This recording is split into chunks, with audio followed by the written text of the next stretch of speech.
Abalewi igice c'icenda. Aroni atangura igikorwa c'ubuherezi. Maze ku munsi ugira umunani, Mose ahamagara Aroni n'abana biwe n'abakuru bo mu Bisirayeli. Abarira Aroni ati, jana ishuri mukangara y'ikimazi co gutangirwa ibyaha n'imfizi y'intama y'ikimazi co konswa bitagira agasembwa ubitange uri imbere y'Uhoraho. Kandi barira Abisirayeli uti, nimujane isuguru y'impene kw'ikimazi co gutangirwa ibyaha bo n'imasa n'umwana w'intama vyompi bimaze umwaka, kandi bitagira agasembwa kw'ikimazi co konswa, n'imfizi y'inka n'imfizi y'intama kw'ikimazi c'ishimwe vyo gukererera imbere y'Uhoraho bo n'ishikanwa ry'ifu ivanze n'amavuta ya elayo kuri uyu munsi Uhoraho agira abiyereke. Nuko bazana ivyo vyose Mose yageze imbere y'ihema ry'ibonaniro, ikoraniro ryose yigira hafi rihagarara imbere yo Uhoraho. Mose aravuga ati, ibi nivyo Uhoraho yageze ko mukora. Maze ubwiza bw'Uhoraho burababonekera. Maze Mose abarira Aroni ati, egera igicaniro witangire ikimazi c'ivyaha n'ico konswa, wihongere uhongere n'abantu, utange n'ibimazi vy'abantu ubahongere nk'uko Uhoraho yageze. Nuko Aroni yegera igicaniro akerera iyo shuri yitangiriye kw'ikimazi c'ivyaha.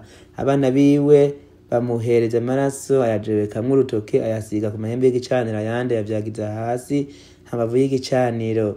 Ariko ibinure n'amafyigo n'agaciro gatoya k'igitigu vy'ico kimazi gitangiwe ibyaha avyoseza ku gicaniro nk'uko Uhoraho yari yarageze Mose. Maze inyama zaco n'uzato abiturira inyuma y'aho bashagaje. Araheza akerera ikimazi co konswa, abana biwe bamuhereza amaraso, ayamijagira ku gicaniro impande zose. Maze bamuhereza ivy'ico kimazi, bamuha ibice vyaco kimwe kimwe bo n'umutwe waco avyosereza ku gicaniro, aronga amara yaco n'ibikenye vy'amaguru aravyosa abigeretse ku vy'ico kimazi coshejwe kiri ku gicaniro. Maze azana ibimazi abantu batanze, yabira impene y'ikimazi co gutangirwa ibyaha vy'abantu, arayikerera ayitanga ku bw'ibyaha nk'uko yatanze ca kimazi ca mbere. Azana n'ikimazi co konswa agitanga nk'uko vyagezwe. Azana n'ishikanwa ry'ifu ayikamata k'urushi rumwe, ayosereza ku gicaniro ayongeye ku kimazi coshejwe co mu gitondo. Kandi akerera ya mfizi y'inka na ya mfizi y'intama kw'ikimazi c'ishimwe gitangiwe abantu. Abana biwe bamuhereza amaraso yamijagira ku gicaniro impande zose. Bamuhereza ibinure vy'iyo mfizi n'ivy'iyo mfizi y'intama n'umurizo uko wagahometseko ibinure n'urubambanda n'amafyigo n'udushami dutoya tw'ibitigu. Bafasha ivyo binure ku nkoro z'ivyo bimazi, araheza yosereza ivyo binure ku gicaniro. Izo nkoro be n'ibikenye vy'amaguru y'uburyo Aroni arabizunguza kubishikanwa rizungurije Uhoraho nk'uko Mose yageze.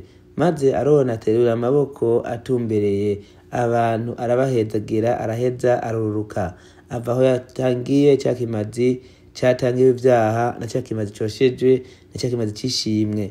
Maze Mose na Aroni binjira mu ihema ry'ibonaniro, baraheza barasohoka bahezagira abantu.